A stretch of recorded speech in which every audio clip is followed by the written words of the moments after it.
Is it as simple as that? Because if you take a look at Tripura Mota's rise, at least if we are talking about Tripura itself, it's not that work that the BJP talks about has reached in that manner to the tribal areas. Otherwise, it would have shown results in the tribal seats as well. 13 seats have been won by Tripura Mota.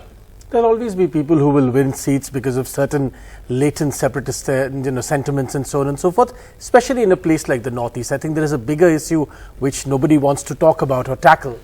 These victories in the Northeast are not happening out of the blue.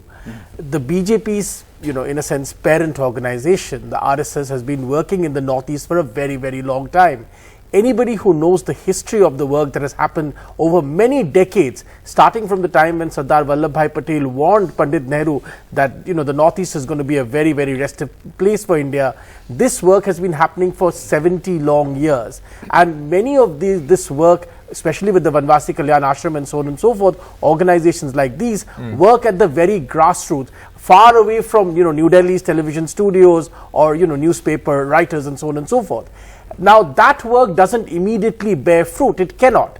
It requires finally a tipping point, and that tipping point has come with Prime Minister Modi. Okay. But that's not enough. Mr. Modi is also, since we're talking about geopolitics, Mr. Modi has ensured that the conversation about India's peripheries is now very central in our lives. And this is really, really critical. We've had more conversation. You can measure how many roads has been built and so on and so forth. But the conversation about India's peripheries, whether it's the Northeast has been mainstreamed. Absolutely.